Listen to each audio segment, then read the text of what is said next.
have a couple of items on our special meeting tonight, and we had the, Mr. DeZaro from the U.S. Census Bureau was supposed to be here, and he's on his way, not here yet, so at this time I'll call on the representative from Dr.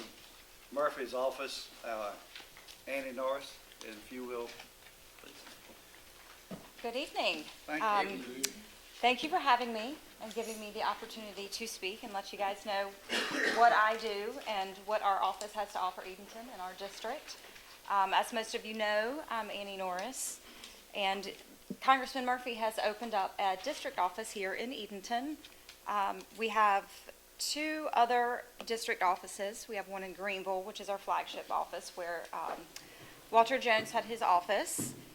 We also have one in Jacksonville down on Onslow, which is obviously pretty big for with Kate Lejeune down there. And we will hopefully be opening up an office in New Bern to serve the constituents down there. We have about 13 counties in our, we do have 13 counties in our District 3. So it's one of the, there's only one other congressional district that has as many counties as we do. Obviously, population doesn't quite compare, especially here in the Northeast. We have our office here above Town Hall, and Dr. Murphy thanks you guys very much for allowing us to have that space to operate out of. He has a desk there, I have a desk, so it's a space for him to come when he's in the district and in Edenton to meet with constituents. And I am there Monday through Fridays, 9 to 5, to meet with constituents, even walk-ins welcome. That's what we're here for. So if any constituents having any issues with federal agencies, or they just want to express their opinion, that's what I'm here for. I have congressional liaisons with all federal agencies, whether it be the executive branch or independent agencies, Social Security, a lot of veterans. So that's our biggest case workload, with VA. Health and Human Services, if somebody needs a passport, they're traveling in 2 weeks and it's expired, let me know. I can help you. Expedite the process a little bit. That's nice to know. I actually sent somebody, I said, well, sure, I can get it for you tomorrow, but you have to go to Washington to get it. Let's see. So yeah, I mean, we're here, whatever our office can do for you. We're happy to do what we can, especially those of us in the Northeast often feel that we are not a part of North Carolina, that we are in Virginia. So that's what was very important for Dr. Murphy to want to have an office here in the Northeast so we can represent the constituents here, especially on the Outer Banks. They are a world of their own, and especially the veterans have a hard time getting in facilities where they can stay local and not have to drive a couple hours to Hampton or Durham, Winston-Salem even. So we're here. I'm actually working on a contract now with some facilities on the beach that are having to turn away veterans. So, I'm helping them get their contract with the VA so they have a facility to go to and stay close to home. Does anybody have any questions for me? Mayor, can I? Sure. Annie, can you help us understand the kind of services that the veterans are seeking, or the assistance that they're seeking from you? Is it access, or are there other things that? Access, a couple of like I said, on the Outer Banks, facilities that are working with their VA contracts. Some of our veterans don't have the means to travel to Greenville or even Hampton or even Elizabeth City for that matter. So, that's why it's important that we have, the VA has a relationship with these facilities that are on the Outer Banks. But also if they are 100% disabled veteran and the VA has brought their disability down to 30%. So they're used to getting that 100%, they can't work. So they can file a claim with the VA, and I am there to help them through that process. Oh, good. And I also will just mention that Congressman Murphy's chief of staff from Washington, D.C. spent a day in Edenton recently, and we got to meet with him, and he wanted to know what local issues were of concern. And he has already reached back out to the town regarding 2 of those issues. We talked to him about the concern that we all have with the alga bloom. And as a matter of fact, they invited us to come to DC and attend a briefing that was being held. And then he's also actually been helping on some issues with the grocery store. And it's a long shot. Surprised I haven't gotten any calls about that. But antitrust, you know, one grocery store, one monopoly. So anyway, we appreciate that connection and look forward to meeting with your other colleagues as well. Yes, So. Steve Moffett is very, very engaged with what's going on in the district, and as well as our legislative staff in DC. Very involved. Back to VA, are you dealing much with homelessness in Dr. Murphy's jurisdiction? Not so much in my territory. Between our 8 caseworkers in the district, my territory is Chowan east to Dare, 6 counties, and I have not experienced any of that yet. It's mostly their disability and Social Security benefits as well.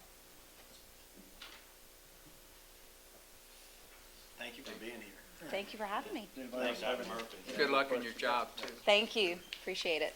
Thank you, Annie, we appreciate it a lot. Is that Mr. Dezzaro? Yes. Okay. And Mr. Dezzaro, I hate to put you on the spot as soon as you walk in the door, but we see Mr. Dezzaro is with the 2020 Census Bureau, and we welcome you and Thank you, sir. turn the mic over to you. Yeah, can we get the video going? Is that possible? We're gonna try. All right. Sorry. So while we're doing that, my name is Derek DeRazio, U.S. Census Bureau. I'm the regional representative for the upcoming 2020 census, which is going to be April 1st. I cover all 10 counties in the Albemarle region, including Chowan, Pasquotank, Dare, all the other counties in the area. So I'm here to talk to you tonight about the census and what to expect come April 1st. All right, so I'm going to start off with a video. It's a 2-minute video. Everything you need to know about the census is contained in this 2-minute video.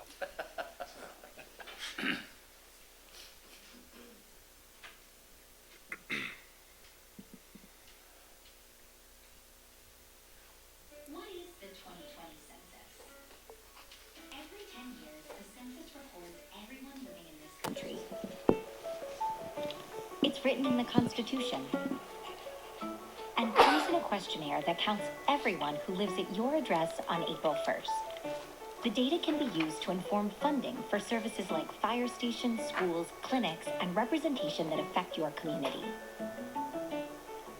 How will 2020 census data be used? Where there are more people, there are more needs for public services. That's why the census is used by the government to inform funding decisions each year.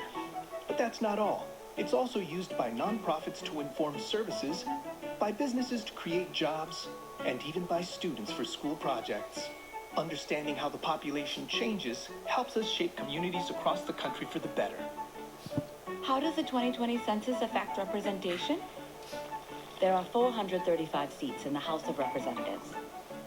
These get distributed to the 50 states by population, and an accurate census response helps your state get the right amount of seats. States with smaller populations get at least 1, while states with larger populations might get more.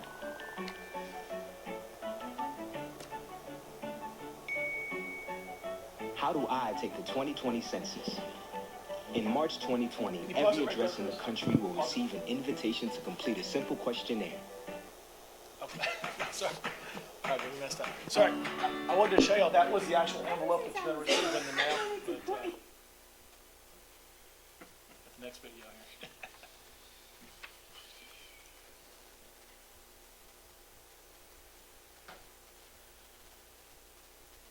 You didn't tell me I was gonna have to pause. Sorry. Derek. I practiced. Three ways to respond.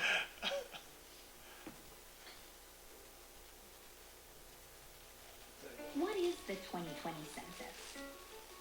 Every 10.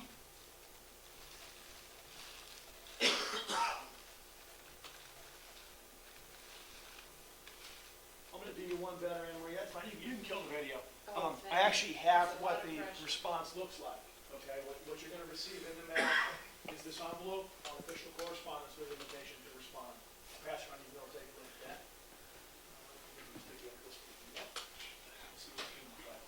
Okay, so, as the video was saying, essentially, the census is three things. It's important, it's easy, and it's safe. Why is it important? Two reasons. Political power and money. More people you have, more money you get, more political power you get. $675 billion a year in federal funding is distributed based in whole or in part on census data. That's a year. Over the next decade, that's trillions of dollars. That's a lot of money that comes to this state and this community based on our census. There are some independent estimates that suggest in North Carolina, each person that we count or we miss is worth about $2,000 in government funding. A person, a year for the next decade. Not to be callous, but that's 20 grand a person. That's why we need to count every single person in this community that's in this community, in this country, as of April 1st, 2020.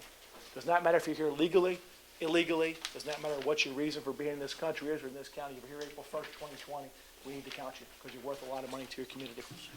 Political power.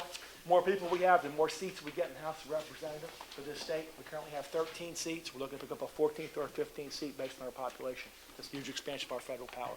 Governor's really in tune with that. That's why it's important. Why is it easy? Everybody in this room have a smartphone? Okay. For the first time in history, you got a choice. You can do the census on your smartphone or mobile device or a computer. Okay. First time ever we're letting people do that. Or if you so choose, you can call a phone number, 1-800 number, do the census over the phone. Translated in 13 different languages. And you speak to a live person, not a computer-generated voice, U.S.-based call center. Or if you're old school, you can do it in paper copy questionnaire, which I've included a paper copy questionnaire in the pack I'm sending around. It's roughly 10 questions, okay? We say 10 questions, takes about 10 minutes to do, we won't buy you for the next 10 years. Simple as that. That's why we think it's easy, okay? Why is it safe? Or do you think it's safe? This is the hardest kind of nut to crack, if you will. A lot of people think that if they do the census, we're going to turn you in. We're going to turn you in to immigration, the police, or the IRS. Okay? That's unequivocally false. It's illegal. It's against the law. We have never turned a single person in, never will turn a single person in. There's something called Title 13 U.S. Code. What that means is we are not allowed to disclose your personal information, not just to anybody outside government, but not within the government either. We cannot share it with immigration, with the police, with the IRS, with nobody. If we do, we go to jail, not you. We go to jail for 5 years, $250,000 criminal penalty. Nobody's going to do that in the Census Bureau. Think about it. The first time we turn somebody in, what happens to the census? With the way social media spreads these days, what's going to happen? Nope, nobody's going to do it. The whole house of cards crumbles. That law has been on the books since 1790 in some way, shape, or form. Since the first census in 1790. The president can't change that law unless Congress does. Congress is not going to change it. So you are protected in your responses to the Census Bureau. So come April 1st, we say do the census because it's important, it's easy, and it's safe. Now, the way it's going to actually work, you're going to receive that packet in the mail, actually the middle of April. March 12th, they start getting mailed out. Okay, you can start responding online when you get that in the mail, March 12th. Right? You'll receive 5 reminders in the mail to please respond to the census between March 12th and the end of April. Do not respond by the end of April, knock on your door. Okay, we're going to knock on your door, we're going to track you down and try to get the census from you at that point. That's how important this is. Having said that, we need to still hire people to knock on doors in this community. As of today, we got about 80% of the applicants we need in this county. We still need about 20% of the applicants. So we still have over 20 or 30 positions we need people to apply for. Okay? We've already started hiring people. We started making calls last month. We're making calls again this month and next month. If you want to apply for a job, pays roughly $16 an hour, plus almost 58 cents a mile while you drive your car. You work out of your home, convenient hours, you make your own hours basically. So you want to apply, it's a once-in-a-decade chance to help your country make a lot of money. Please go ahead and do that. 2020 Census Jobs is the website to apply. Okay. So after that, we'll come knock on doors through the summer. Okay. Once we finish that up around July, August timeframe, we deliver the final counts to the president by December 31st, 2020. And he gets statistical information, not people's names, just statistical information. And after that, about a year later, from 2021, we deliver the final counts to the states for what we call redistricting. All right, so what that means is, everybody hear about gerrymandering? You know, the problem we have in North Carolina with the voting precinct lines being drawn unfairly, some people being disenfranchised. Well, there's a lawsuit trying to fix that right now. That's completed. But every 10 years by law, those lines have to be redrawn based on census data. We don't draw those lines. We give the data to the states to redraw those voting precinct lines. So if you're concerned about the fairness of voting precincts, make sure you get counted in the right place. We deliver that to the states by 2021, and then we're done. So we're on a very compressed time frame here. And for that, we do have a complete count committee we formed within the county. Okay, the county manager's headed that up, and the town is part of that committee. And what that is basically a group of community government leaders, nonprofits, people who are in tune with the community that's promoting the census in this community. Okay, so that group meets about once a month. We'll be meeting again probably later this month to help promote the census and get moving on the effort. So, having said that, I believe we do have some type of resolution or proclamation before you. We ask you to go ahead and consider that and pass that to me. Any questions? Yes, sir. No, yes, sir. Could you repeat how one goes about applying for the jobs that are available? Yes, sir. So it's a website. Just Google 2020 Census jobs. You have to apply online. Yep. And once you apply, if you're a veteran, I'm a veteran myself, you upload your DD-214 and you get status above everybody else. You get preference. Right? If you're not a veteran, just get your name in as quick as you can and try to get a job. What other questions do we have? All right. Well, I thank you for your time, and hopefully you can pass that resolution or proclamation. Thank you. Thank you very much, sir, for coming and speaking to us and giving us that information. And at this time, we do have to approve a proclamation. Just need a motion. Yes, the resolution in your packet explains the census and how important it is, and it's really a statement by the council encouraging all of our citizens to participate in the census. And I will just mention briefly that Saoirse Scott, our lead for North Carolina fellow, is working on outreach in the Hispanic community. We're really making an effort. The census is doing that, and Saoirse has volunteered to do that here locally. So thank you, Saoirse. Okay, at this time, do we have a motion to accept the proclamation? So moved. Second. We have a motion and a second. All those approved, please signify by saying aye. Aye. All those opposed? Motion carries. You have your proclamation. Okay, the next item on our agenda, we have two public hearings tonight. One of them is regarding action to abate a public nuisance. And I'll call on Anne Marie for that, if you will, please. Yes, Mayor. We have two nuisance abatement ordinance or issues for you to consider tonight, and we have advertised separately for a public hearing for each. So I think you need to conduct a public hearing for 529 Cooke Avenue, and then if you feel compelled to adopt the ordinance, do that, and then take the second nuisance code for 402 North Oakland Street. I will tell you that both of these properties have been under code enforcement for a long time.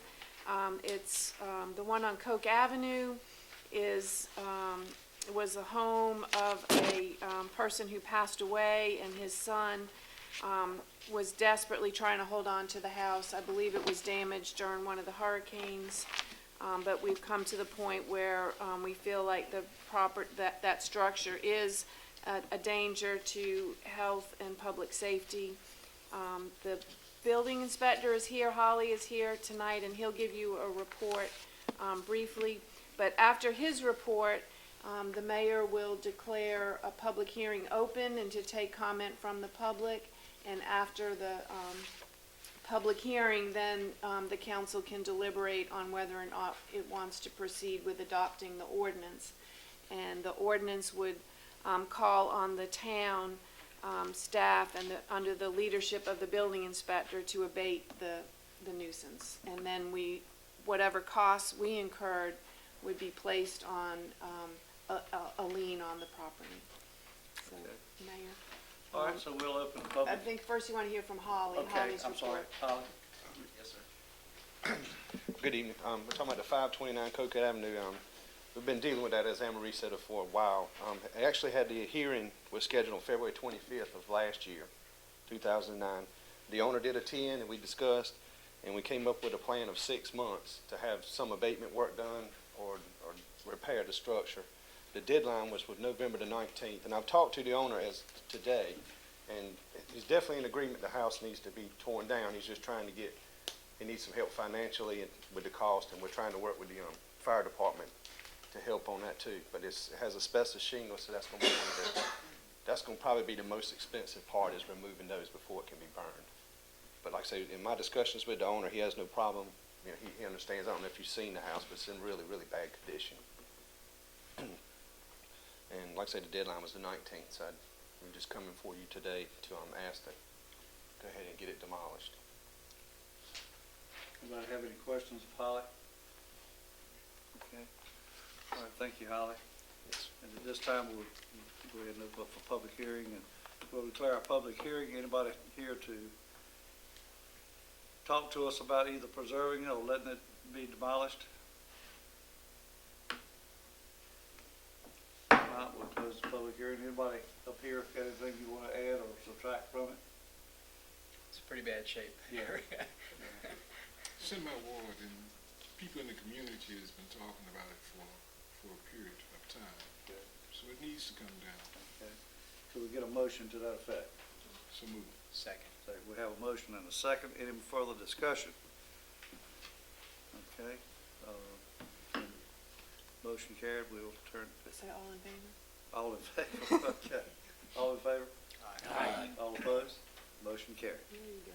All right. All right. So, all right, thank you. All right, the next one will be the 529 Cooke Avenue. Excuse me, I've had a bad day, guys. The next one is the 402 North Oakland Street. And Holly? Yes, sir. This is another property that's been vacant for a long, long time.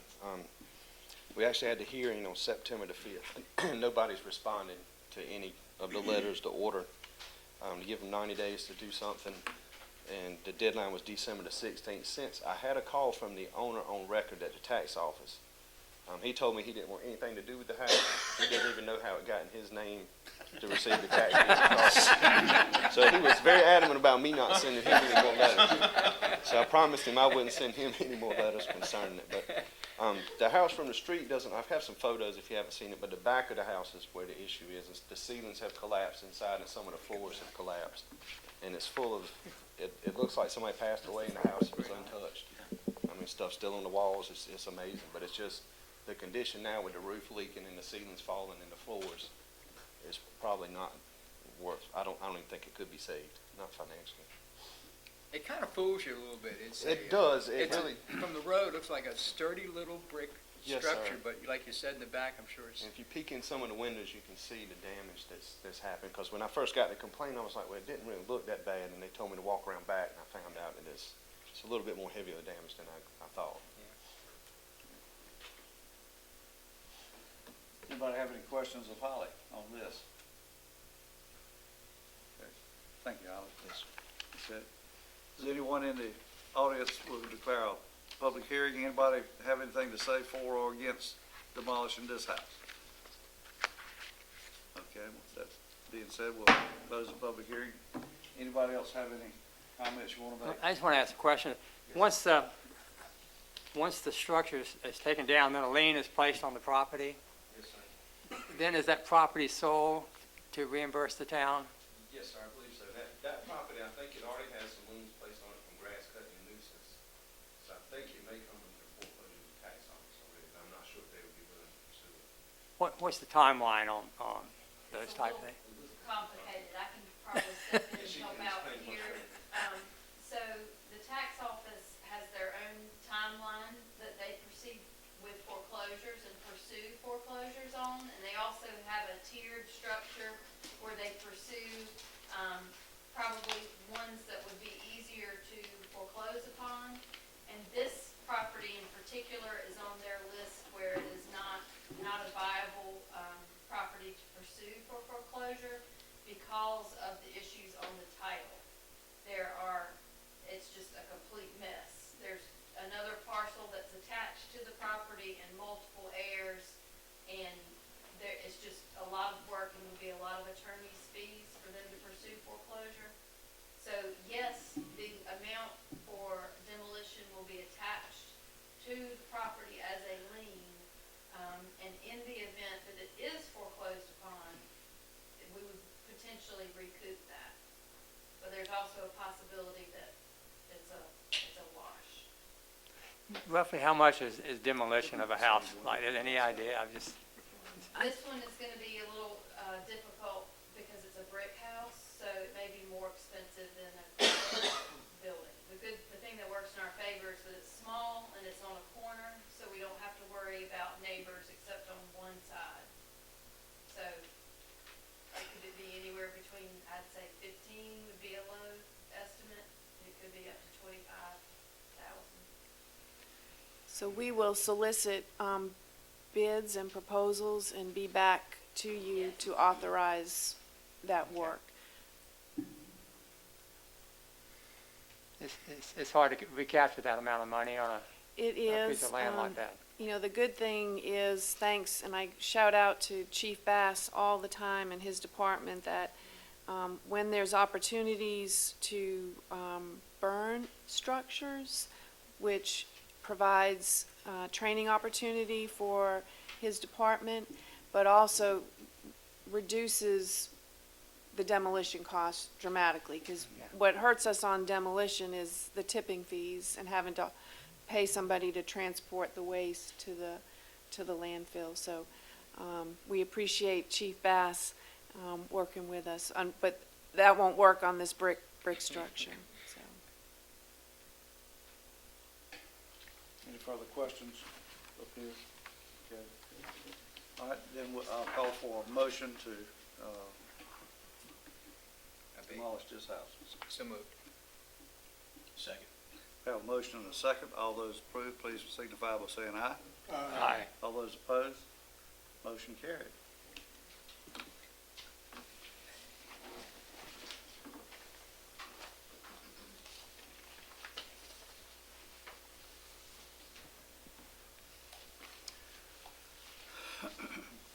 Okay, now next item, item D on your agenda is ordinance ordering abatement of public, I'm sorry, I told you I had a bad day. The resolution is authorizing the issuance and sale of water and sewer system revenue bond, Series 2020, in aggregate principal of the amount of $2,641,000. Anne Marie, you want to talk about that? I will.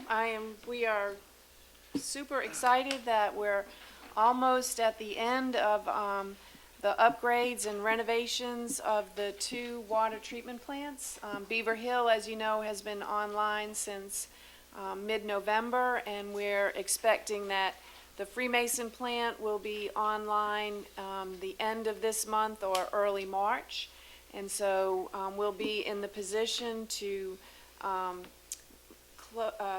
finalize the interim loan, the interim construction loan, and then move ahead with the permanent financing, which is through a USDA water and sewer revenue bonds. And so the bond attorney has prepared the resolution for you to consider tonight, and that would put into play all of the legal documents that are required for the local government commission in Raleigh, the North Carolina Local Government Commission, to sell the revenue bonds on behalf of the town. The good news is that when the council was awarded this project by USDA, the interest rate at that time was 2%. But those of you that were here at the time remember USDA telling us that when you all closed on the permanent financing, if the interest rate was lower at that time, they would honor that lower rate. If it had been higher, you would have been able to lock in at the 2%. But the rate that was quoted to us by USDA in Raleigh was 1.65%. And when I did some math on the life of the project, that reduces the town's interest by about $420,000. So that is a lot of money. Right. The loan is structured on a 40-year note, but we have always factored our debt repayment plan based on 30 years. And in this fiscal year, the council budgeted and approved a rate increase in water and sewer to fund about half of the debt service payment, so as not to have a big bump for water and sewer customers when the final financing was approved. There's a little bit of a glitch. It's not perfect in my mind. The way that we had tried to line it up was that the first debt service payment would be due in 2021, but the way that the project is ending, our first debt service payment is going to be in June.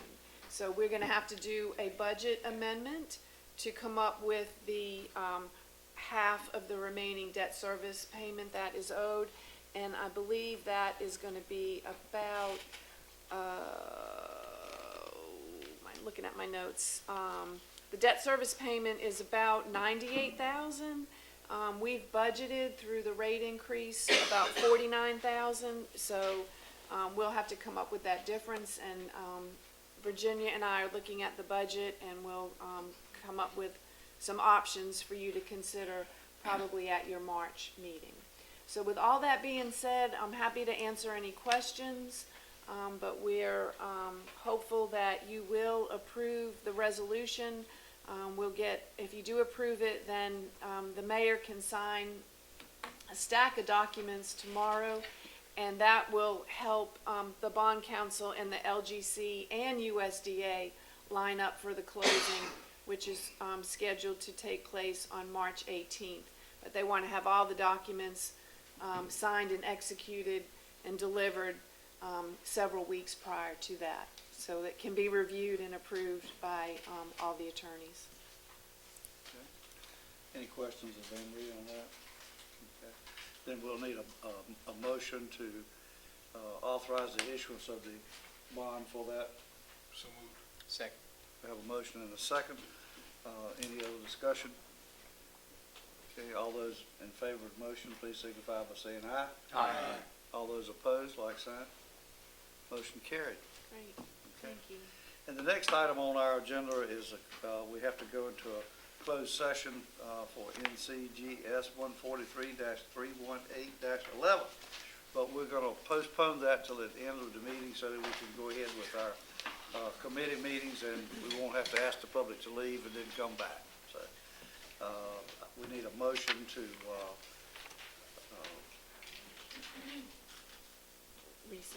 recess. Yeah, to recess the Motion special. Motion Yeah, we have a recess. motion and a second. Second. Okay. All those in favor, please signify by saying aye. Aye. All those opposed, like sign. Okay, motion carried. So we will suspend that and go into our committee reports. And the first one is our administrative committee chaired by Councilman Hyde. Thank you, Mayor Stallings. We've got 3 agenda items that we need to discuss tonight. The first one is reappointments to the various town boards and commissions. As I understand the process, this is the time of year that we start looking at this, and there are 3 main components to the process. First of all, staff will go to members of these boards and commissions whose terms have already expired or are about to expire, and question them regarding their interest and availability to continuing to serve on the boards. Once we get an idea of who wants to stay on and who does not want to stay on, we then advertise for those applications, and staff lastly would then work through those applications and set up some interviews. So at this time, the action item that we need would just be to authorize staff to do that, to begin talking to the existing members of the boards, 2, to advertise, and then 3, to work through the application. So if we've got a general consensus on that, we can vote on that at our next meeting. The second item I'm going to call upon Elizabeth Bryant to assist us with, but those of you that have been on town council longer than Councilman Coleman and I will recall that we have received a grant previously from the State Office of Historic Preservation to assist us in updating the town's 2006 guidelines, and Elizabeth has some items she'd like to update us on including the solicitation process of the group that's going to assist us with the process. Sure. So thank you, Councilman High. Good evening, Mayor and Council. You have been through this before, but it's been a while. So we got a grant, as Councilman High mentioned, from it's a Historic Preservation Fund pass-through grant through the State Historic Preservation Office, and they have specific requirements about how we solicit bids or proposals for contracted services in conjunction with that grant. So I prepared a request for proposals, sent it out directly to the preservation listserv. They also had a list of consultants that they recommended we contact directly. We did that, and we received back 3 proposals. Our top 2 we were in contact with, and one of them has taken a position with the State Historic Preservation Office, and so now is not able to help us with this project. But our other choice, Laura Blocker with Southeastern Preservation, is still available and willing and able to help the town of Edenton. She has experience in northeastern North Carolina. She's worked in Bertie County. She's done some work for the Cupola House here in Edenton, Chocowinity, and she's written an update of the design guidelines for the city of Greenville. So North Carolina. She definitely has good experience and comes recommended by our folks in the Eastern Office of the State Historic Preservation Office in Greenville. And so we're hoping that y'all will agree and allow us to enter into contract with her under the provisions that the state gives us. They give us all of the forms, and they have a procurement process that we'll follow in getting those signatures if you all say to go ahead. So happy to answer any questions. Yes, sir. Since we're near, what all will the grant cover in terms of what will be evaluated, what will we be changing, what are we looking at? Okay, so our local historic district has a set of design guidelines that our Historic Preservation Commission uses in their decision-making process. So anytime someone comes with a request to do a modification to their structure or their home within the historic district, our commission and staff look in those guidelines and say, okay, what do our guidelines say about window replacement or repairing or rebuilding porches? And they're looking to see what our guidelines say, which are based on the Secretary of Interior standards. So federal standards for historic preservation. Our guidelines were last updated last rewritten in 2006. And so that's quite some time ago, and we have definitely come across some new issues that we feel like our guidelines could better address. One of them is metal roofing products on historic structures. Also, we need to do a little bit better job clarifying our guidelines for commercial properties in comparison to residential. So this project is an update of our guidelines, specifically addressing some of these issues that we've found in our existing document, and hopefully making it even easier for the public to use and our commission members to use. So that's Thank you. summation. Do we need any formal action or formal guidance? We would ask that the committee recommend the award of the proposal at your next regular meeting. Is there a general consensus that's a good idea? Okay. Thank you, Elizabeth. The last item that we have to discuss tonight, at our last regularly scheduled meeting of the council, I had asked that we consider forming a Millennial committee, and since that time, Saoirse Scott and I and Anne Marie have met regarding that recommendation and discussed how that would look, what we would hope to accomplish. And Saoirse, feel free to interrupt at any time, but we had talked about perhaps a group of around 8 people.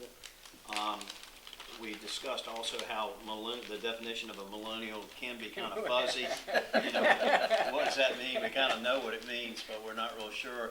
And Saoirse thought it would be a good idea to include anybody 40 and under. And I think that would be a good idea to do that. So that's kind of the target group that we're looking for. And what we would like to accomplish is through discussions with that group, find out some of their ideas about ways that we can make Edenton more attractive to that age group. And from there, take a look at their ideas and see if any of them are doable, see if they're feasible. And if they are, hopefully come back to report to the council as a committee, and then hopefully the full council, and see if we can implement some of those ideas. And we also talked about an intangible benefit that I feel like is very, very important, and that would be just to let that age group know that they're important to us, let them know that we value the fact that they're here, and we value their ideas. So that's just a report, and Saoirse and I will continue working with Anne Marie forming that committee, and hopefully from time to time get back in touch with you. We talked about maybe a 4 or 5 month process before we would get back to you again. If anything comes up before then, we'll certainly do that. Saoirse, was there anything I left out or anything you'd like to add? I think that was a really excellent summary of everything that we've talked about. To kind of just like briefly touch on what a millennial is, it's typically people who like became adults at the turn of the millennium, so in the early 2000s. And so kind of like why we don't want to use that as like the millennial committee, but maybe like a young folks committee or just young people, is to really be inclusive of more than, just millennials, so. So we'll probably adjust the name of it based on her advice. Definition of adult can be. Give me a sliding scale, so to speak. But we're excited about that, and hopefully that'll bear some fruit for us, and we look forward to coming back in 4 or 5 months. Good. All right, thank you, Councilman High. And our next committee meeting is Finance Committee, and that's chaired by Councilman Dixon. So we have 3 quick things on. The first is a budget amendment for the municipal building repairs there. If you, the room across the hall needs some work. Emery's gotten an estimate of $3,725 repairs and some drywall, and so just send that on to full council if anybody else.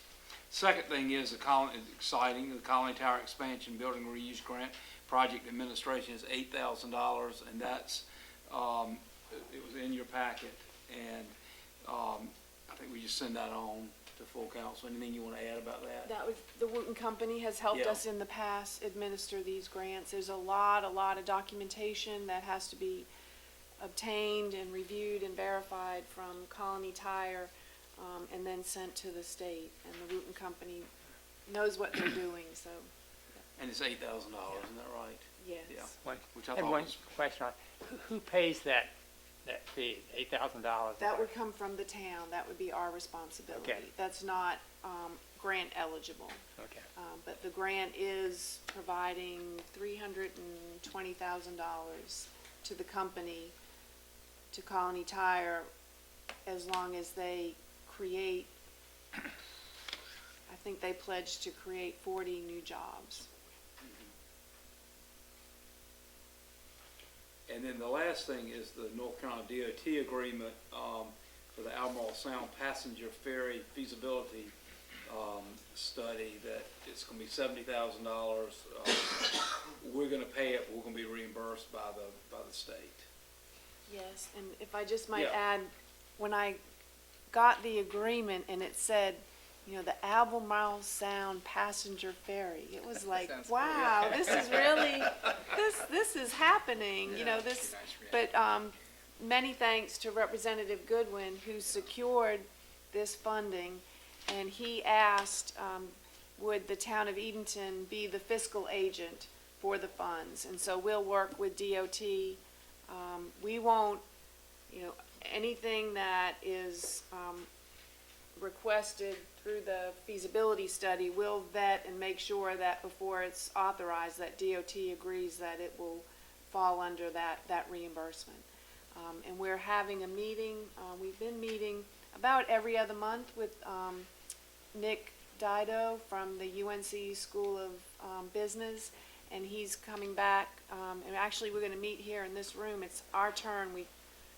The towns rotate hosting the meetings, but we'll be meeting on Thursday to be updated on what type of expenditures and analysis will be targeted with this funding. So we're really excited. It is. So the dream is ferries full of people coming in. Absolutely. Yeah. So we'll send that all on the full council. Anybody got a problem with it? Is it gonna be a depot for ferries? Yes. Did you have to have a building where you can? Well, that's a good question, and, we're talking about that in our meetings, what kind of a structure would be needed? Could we house passengers waiting, in this building, for instance, temporarily? But would it be more feasible to build some sort of outdoor covered structure? And that's what when we went to Cooke this summer, that's what we were looking at, is what kind of infrastructure would be needed to be able to support the ferries and the passengers. I think that's it for the Okay. finance committee. Thanks, Sambo, appreciate it. All right, now, next committee meeting is the Public Works, chaired by Councilman Miller. Mayor, we've got three items to discuss tonight. First being temporary suspension of the curbside recycling program. I understand that Emery and staff and county staff met with representatives from the Tidewater Fiber Recycling last week to discuss ways to possibly get around this issue. And I'd like to turn it over to Emery and kind of give us a briefing of what happened at that particular meeting. Sure, I'm happy to. And first of all, we're disappointed. Everybody is disappointed. We've heard from customers, they're disappointed that our curbside recycling program is temporarily suspended, starting with this week. Tidewater Fiber met with us, and really was quite interesting, informative meeting. They talked a lot about what has changed and why the market for primarily paper and cardboard has gone south. It used to be that they would make money, good money, off of the recyclables, but China, everything is global. What they have been doing in terms of stopping to purchase any recyclables that come over from the United States has caused municipalities all across the country to have to do what we're doing. Tidewater Fiber did tell us, though, there was some sort of optimism. Would you agree, Saoirse and Virginia, that they see this as a temporary situation? They think that things are going to change and that China will end up and there'll be other markets for the recyclables. They think that within, probably it's going to take about 18 months for things to get back to where they were. But in the meantime, what do? We are fortunate that Chowan County has a contract with, and it's not the county that has the contract, I'm sorry, it's really it's Perquimans, Chowan County, and Gates. Those three counties collectively have a contract with Tidewater Fiber to service the recyclables at the county's convenience centers. So our customers can take recyclables there. It's not a curbside program, but if you're still in the habit and you still want to recycle, and Tidewater wanted to make it very clear that they are still recycling. They still are finding markets. It's just costing them a lot more money. But they will honor what we put into the convenience sites. The fella said that with Tidewater Fiber, he was really quizzing us about what our assets were and what kind of a workaround, because Corey and I have been talking about, well, is there a way that we could still collect curbside, and could we carry what we collect to the county recycling centers or the convenience centers? And that won't work. We collect with rear loaders. There's no way to empty our rear loaders into the machines and the trailers that are set up at the convenience center.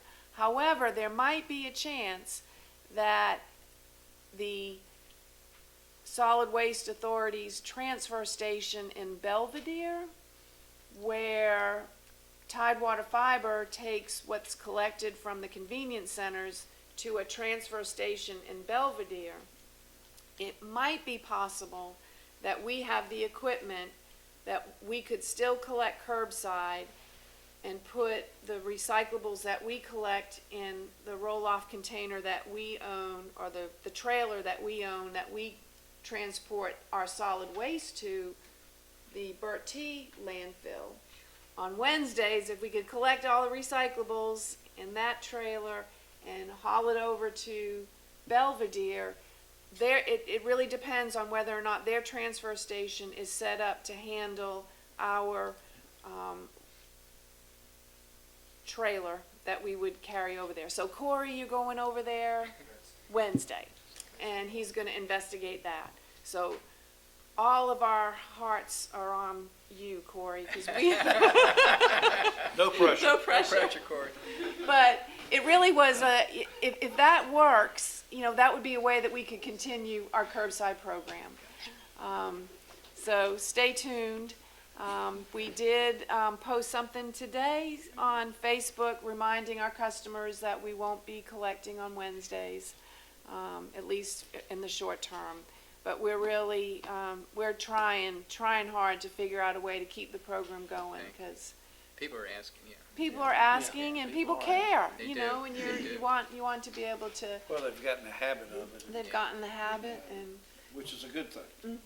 and you don't want that waste to then end up over in the landfill, because you have tipping fees the county will have to incur, so. So Do you have some sort of deal, from that recycling company in Belvedere? When they go across the scale, they charge you so much money a ton. Well, what we were advised was that they would honor, if we got the recyclables to the same location where Tidewater Fiber transports the county's recyclables, that there would be no fee for us, and the county would have to pay whatever fee they were paying for their residents. But the county, they're right there at the table with us. They want this to work. They want us to keep the program going. Good to hear. I don't think there's any action required, Mayor, for this particular item. Not at this point, I don't think. Just information. Information. Does this affect staffing at all? Well, if temporarily, we will have, Corey, how many guys on Wednesday are working recyclables? So we usually have the same two crews as our Monday, Tuesday, Thursday, Friday routes on Wednesday. But we have enough that's gonna transition for trash pickup, as well as our increases that we'll see in just our dumpster pickup, that we're gonna have some additional overflow built in to those guys, because we're gonna see an increased volume of residential trash. Yeah. So the time's not lost. We'll have plenty for those guys and gals to do. And I did want to mention too that we are reaching out to the state, because there is a law that requires local governments to recycle, and so our understanding is that local governments are requesting waivers from the state, temporary waivers, and Tidewater Fiber told us that the state actually reached out to them because they were aware of the problems and the challenges, especially on the Outer Banks. They're dealing with the same thing we are. So we were pleased to hear that the state was being proactive and understood our challenges. But we want to make sure that we have a waiver in place, so we're working on that as well. One question was, and as Corey just touched on it, since they're going to do away with the recycling for the time being, are we going to go back to the 2-day trash pickup, because there's going to be a lot more trash? No. That's a short answer. Quick answer. And dry. We think that will. She didn't stutter either. We think that will. No hesitation. The people have invested in the large roll-off carts. We modified the rear loaders to be able to empty those, And we are really gonna encourage people, to go to the recycling center and continue to keep that, those things out of the waste stream. Mayor, second item is stormwater inventory and condition assessment. We have Public Works Director Corey Gooden here with us tonight, who's going to give us a review of that proposal. I guess I'll kind of get started, but we also have a representative here with us from SEPI as well, Anthony Roper, who's an asset management director for the engineering company. But Anthony and I have met over the past probably 8 to 12 months. We've been working with him and some of his colleagues on some other projects, some other things that they've been able to assist us with that's really been unique for the town. And one of the challenges that we have ran into recently is just an overall assessment of our stormwater system as a whole. We often see sinkholes and associate those with a water issue or a sewer issue, but we commonly overlook any type of deterioration that may be caused from stormwater. Public Works as a whole generally finds that it's more of a find and fix. And that's really not the best position to be in, because sometimes the find and fix can come with an excess of damages, whether that's to town property or to personal property. And so what we've done is we reached out to SEPI and we found out that they do have an asset inventory program where they're able to give an overall condition assessment of what the town actually physically can put their hands on. And one of the biggest unknowns that we've had over the past few years is just a general condition of our stormwater infrastructure, whether that be catch basins, stormwater piping between catch basins, and just a general overall condition of anything assess that we would need to assess, whether that be outfall dishes, which we've done some work over the past few years.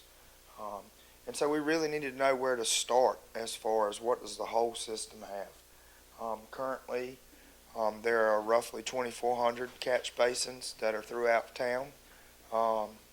That's a tidbit of information that one of our late Public Works employees shared with me. And he's no longer with us. And it was one of the things that when we look at all the data that we have and everything that we have on file, that number is not the same as what we see that we can actually physically account for. And so we want to know where those locations are, what they are, what's the condition of those. So Anthony and I and one of his project managers have been working really hard to develop a proposal to break things out within the 5 zones that Public Works uses to try to identify cost and I guess what you would call a weighted average of how much each zone contributes to our stormwater system. Some areas are smaller. In more of your residential areas, you mostly have surface runoff. You don't have as much use of your stormwater system as you do in areas where you have parking and just impervious surfaces. So the proposal that we work with, we look at the town as a whole. The total cost was in the packet. It's around $35,000 was what we were looking at, and that includes all 5 zones. That will give us survey grade information as well as GIS data that we will continue to use for our utility cloud software, which is how we manage all of our work orders, all of our maintenance records. This will also provide us with a list of categories of what is the overall condition. Are things in great condition? Are things in good condition? Fair, poor, critical, or an emergency?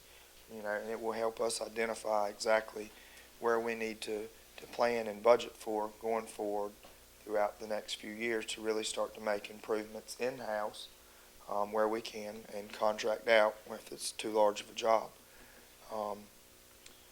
I guess that's really the overall gist of what Public Works saw as a need. Anthony, would you like to come up and kind of add to what we have and I guess give some information on septic. Just a question, Yes. how old do you think some of our infrastructure is? I'm talking about piping and catch basins, and, you know, are we talking quite ancient? I would Venture to honestly say that we probably have some stormwater infrastructure that's original in certain places, not as a whole, just Okay. Oh, in some of the historic districts. Historic. Most of what we've seen, I would say, is most maps that I have, that I can go back as far back as we've seen, dated in the 50s, and then we've seen a lot of improvements in the mid-80s for stormwater systems, and we've really seen that based on the type of pipe that we run into when we make a repair. We can kind of gauge when a system was put in place depending on the type of material that's there. So a small percent, but I would imagine there are some things that are original. Before Anthony comes to the podium, I did want to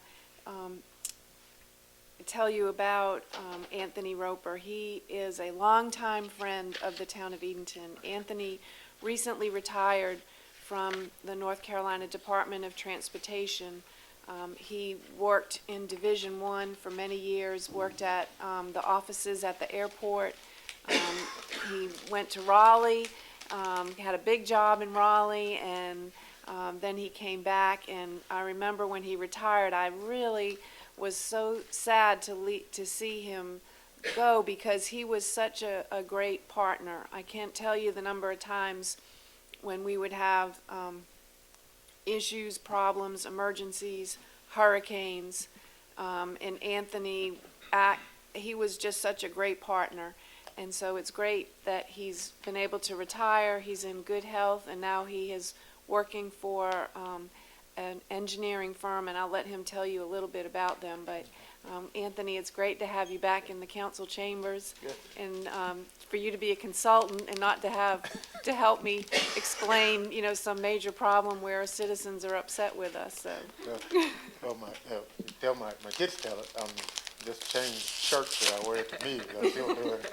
Having a lot of the same conversations, meeting a lot of the same folks. But thanks, Ann, for that gracious introduction. And you know, I grew up in Hyde County, so worked in. I tell folks I've kind of made a little circle. I grew up in Hyde. I lived in Washington County in Plymouth. I worked in a hospital in Edenton. Was a part of the move when we moved from a hospital to Edenton. Live now in Columbia, and I lived for a short while here in Edenton. I kind of hid out in Edenton, so when you work for DOT, you don't generally tell a lot of folk that that's what you do, because you get a lot of questions at the grocery store and other places. But this is home to me, and I certainly, even though I'm working for a Raleigh-based company, this is home, and I certainly am excited to be continuing my career, continue to do some of the things that assisting the communities that I live and work and play and do ministry in. And so, as Ann and Corey indicated, I do work for SEPI Engineering. SEPI is a woman-owned company. It's about, I guess in 2021, will be 20 years old. And we have roughly 300 staff, 5 offices, a corporate office in Raleigh, office in Wilmington, Charlotte, recently Charleston, South Carolina, and I'm proud to say Belhaven, North Carolina. and you know, we chuckle about that. When I look at, again, understanding northeastern North Carolina, the challenge it has, one of the things is a dearth of professional services providers. And so, you know, the fact that I live in Columbia, and the fact that we really supported the Division 2, DOT Division 2 region for Hurricane Florence in that response, I think it really opened our eyes in terms of what the need was here in eastern North Carolina. And then as I've started to travel eastern North Carolina and talk to people like Ann and Corey, I think I've certainly been enlightened to the fact that there is a need. And again, I think what the beauty of what SEPI brings to the table is, Ann mentioned, I guess, some of the other firms they've worked with. We're not certainly here to try to dislodge or displace existing relationships, but to really, where there's gaps and bring the supportive services in that way. So I think the town, again, is very fortunate to have Corey and his vision and his leadership. And I'm the asset maintenance and management director for SEPI. And so a lot of engineering firms offer traditional services, and we do as well. We, full service firm, offer all the traditional services, disciplines other than structures and geotech. But asset management, I think, again, as a former maintenance engineer, is one of the things that I think is crucial to a town. And so when you look at assets, we're here to talk about stormwater, but pavements and sewer, facilities, it really runs the gamut. And so certainly as a council, you have a gargantuan responsibility and a weighty responsibility to how do you balance the assets you have and preserve them. Certainly in a historic town, you kind of laugh when you talked about how old was some of the infrastructure. But I think that's inherently the problem, is that you do have aging infrastructure, and then over time, it's just like a house or anything else, the maintenance of that and how do you plan for that activity is important. And so, and Corey started talking with Carlton Jackson, CJ, who actually is here in your local fire departments of the Edenton residents, a part of my staff at SEPI.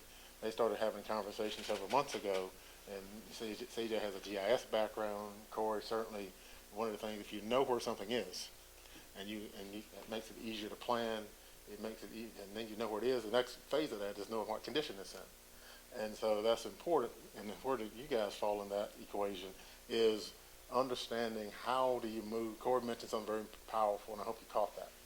That currently he responds to failures. But if you really want to be effective in terms of asset management, you have to move from a failure-based approach to a value-based approach. In other words, what assets do I have? What's the current condition? And then how do I plan strategically to make investments in those assets? So I'd love to come back and spend some time with Ann and talk about that more holistically, but today you're going to talk about stormwater. So what we're going to do, as Corey indicated, is we're going to help you locate the assets. We're going to make a condition assessment, evaluation of that. We're going to identify which funds are in good shape, which ones are fair, which ones are poor, which ones are critical. We'll give Corey basically a notebook, a scorecard, a report card, if you would, for things that are fair, poor, or critical. So that way Corey can use that to start planning work ahead. And ultimately what you will need to do is, as you look at the things that aren't immediate needs, is how do you strategically plan for that work in the future going forward as you look at future budgets. And so that's going to, quick, probably along that intended overview of kind of what we're going to do. Glad to answer any questions you may have. What you're saying is sort of like a medical triage program. You're going to take care of the worst first and go from there. Is that what you're? Well, we'll give him that information. He certainly can make that decision. But I think the key point is that he has the data and the information that he needs to start making those prioritized decisions. And so, like I said, of course, known Ann a long time, worked very well together. I'd love to come back, opportunity to talk with him more holistically about your other assets that I think we can kind of do similar things with. But great start, and I really encourage the council to support Corey and the work he's doing. I think you've got a great visionary leader, and I think that's important to municipalities. I'm going down to Elizabethtown, North Carolina tomorrow to have a similar conversation with them about pavements. But so again, every community doesn't have that kind of leadership and that kind of vision. And I think you ought to congratulate yourselves for Corey and Anne Marie and what they're trying to do in this effort. So again, be glad to answer any questions about having any additional questions. Anybody have any questions of Anthony? Anthony, thank you so much for your thought process and helping us with this. We really appreciate it. Thank you, Anthony. Thank you, Corey. And one thing, just to kind of tack on to tell into this, so the next committee meeting will talk more about our utility cloud program, which I'm sure you're all very interested in, which is the work management software. One of the deliverables that we will receive, so the town has been very fortunate in the fact that we've been able to physically create every asset that we need. When we did not have the staff or the equipment to identify what SEPI is going to provide us with for the 2,400 catch bases that are within the system.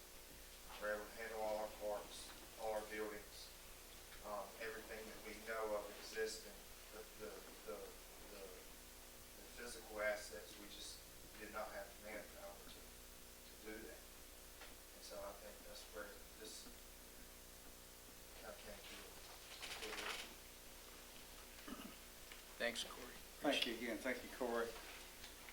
Can I just Yeah. mention, so it's, we've got to come up with the money to Yeah. pay for the proposal, for the fees, for the services rendered. And Corey and I have some ideas, and so we would like to try to put together a plan for you to consider. Honestly, I'm thinking that with some of the reimbursement funds that we're expecting to receive from FEMA for equipment that was used in the recovery from Hurricane Dorian, that might be able to allow us to contract with SEPI for, the next couple of months until we get to the new fiscal year. But Corey and I and Virginia will try to flush through that, and we'll give you a report at the March regular meeting.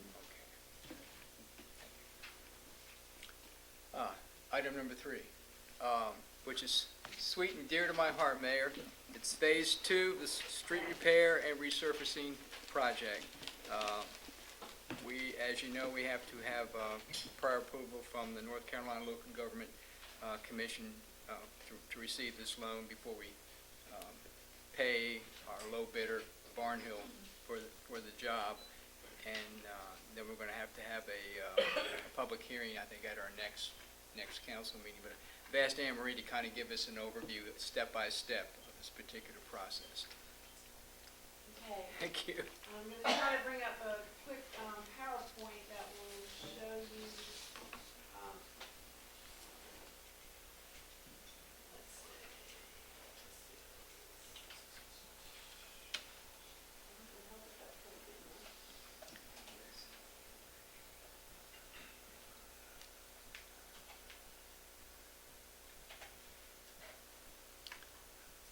So as Councilman Miller explained, this is what we're preparing for is phase 2 of the street surge.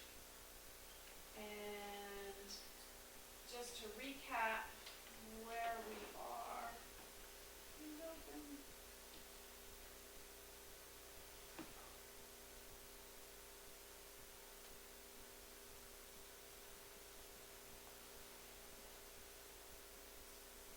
Everybody is always interested in exactly What streets?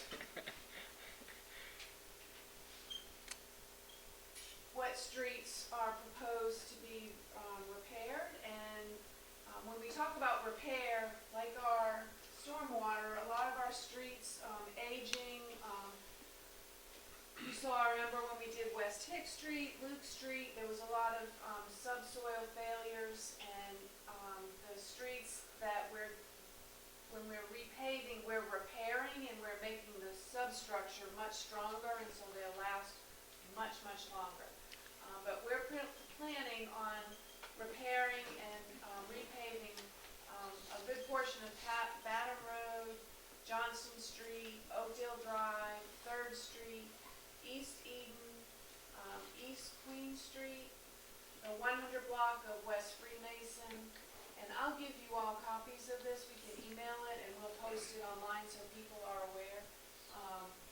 East Carteret Street, the 200 block, Jackson Street, McMullen Street, a portion of West 2nd Street, and then Pembroke Circle. And Pembroke Circle, here's another shout out to Corey. We've been struggling with the increase level of the bay. Sea level rise comes to Edenton, and so Pembroke Circle has been dealing with a lot more nuisance flooding. And we were looking at an engineering solution that was going to involve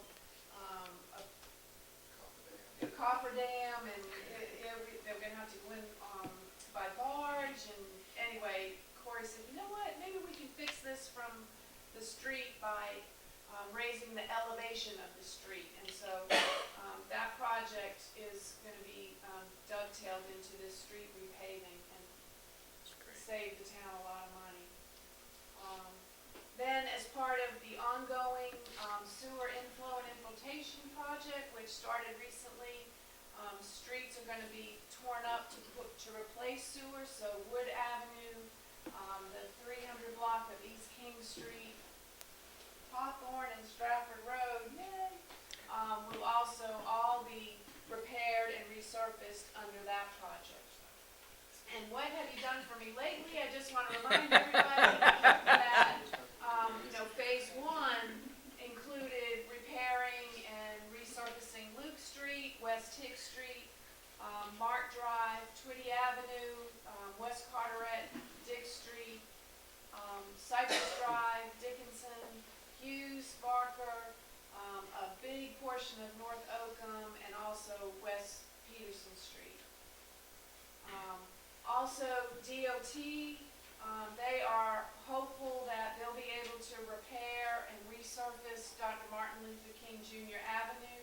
I should have put on there, that also includes that 100 block of West Albemarle Street. That also is DOT, so from the 100 of West Albemarle, and then West Albemarle becomes Dr. Martin Luther King.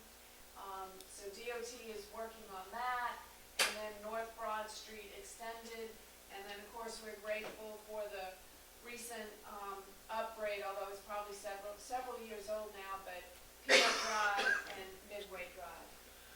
So, Chief, you can turn the lights back on, and I'll go back to my desk and just recap that. In order, the town, the phase one was paid for out of reserves. You funded that major contract out of reserves. And then the plan was, because of interest rates being so low, that you would go ahead and look at borrowing funds for phase two. And we have done a lot of legwork in order to make that happen. The engineer had to develop the bid specification. We went out to bid and we received really good bids. The bid that Barnhill was the low bid, and their pricing was lower than what the engineer recommended, and that enabled us to add a few more streets to that. That list included the add-ons. So we're waiting for the bank proposals. We've had to solicit proposals from banks. Originally, we were going to go with USDA, but their process was going to require an environmental report, an engineering report, and it was going to end up costing more money, taking longer. We were afraid we were going to miss this paving season.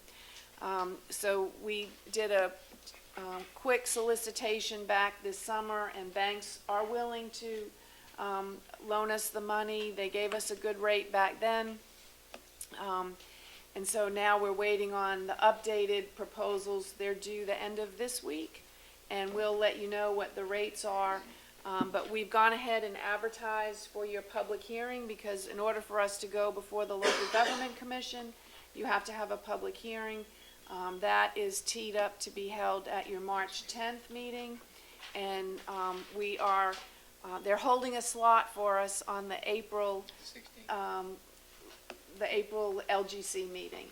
So, and we had to make sure that the audit was approved and everything was good there.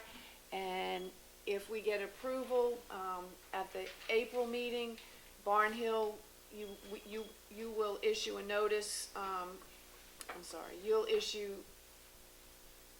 You'll approve the contract with Barnhill at your April meeting, and then they'll have a window of several months to do the paving. So everything is lining up nicely. How are you going to pay for it? Based on the costs, based on all of the construction or paving work is estimated to cost about $775,000. That includes all of those streets that we listed. Then there are engineering costs, and there's also a contingency. So we're looking at about $910,000 for that work. And we project that the debt service payment will be about $110,000 a year. And last year, when we talked to you about this with the budget, we said, you know what, it looks like a 1.5 cent tax increase would be needed, plus a lot of these streets, the reason we have so many patches and utility cuts are due to new connections for water and sewer, water leaks, sewer leaks, and we talked to the LGC and we said, you know, it just seems like the water and sewer fund should contribute towards the cost of the repair and the overlay, and they said they see that a lot and that they would approve that.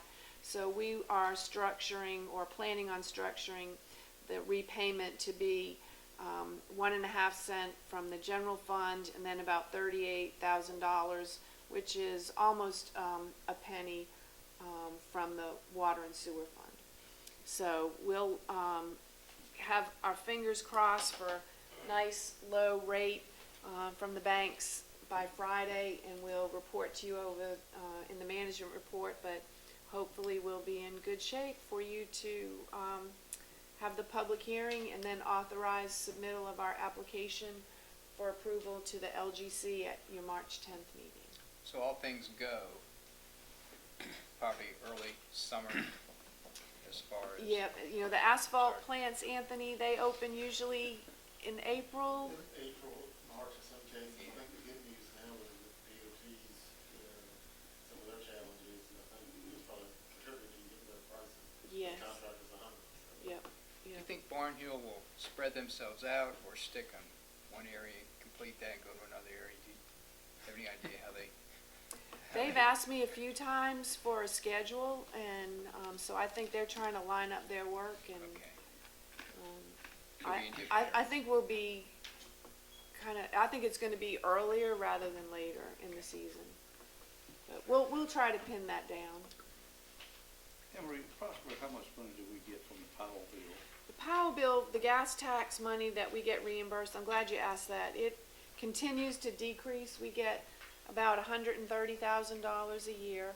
I remember before the recession, we were getting about $170,000, $175,000 Well, a they year. changed it They've a changed couple the of years formula. ago, the formula, yeah. The state has changed the formula. It's based on a combination of per capita and the amount of roads that municipalities maintain. So the urban areas, they're gaining more because their population is growing and we're losing. And we're seeing more and more discussion about possible adjustment to the formula. You know, you've got electric vehicles that aren't paying any type of tax for maintenance of roads. So I know the General Assembly is keenly aware that some things have got to change to help local governments. Especially smaller local. Yes. What blocks of Johnston Drive, is it the whole street, or is it certain blocks? Do you have that listed? I do. Let me see. I believe. I know there's flooding at the north end.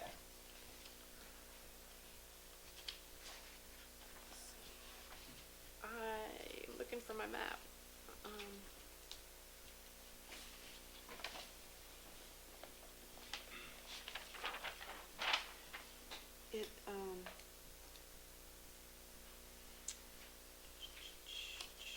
It is from Broad to, oh, I'm sorry. It looks like the whole That's good. street from Park to Oakland. Great. Mayor, I don't think there's any action required. That's correct. All right, that completes our committee meetings, and now we need a motion to reconvene the special meeting. All in favor, please signify by saying aye. Aye. All opposed? Okay, motion carried.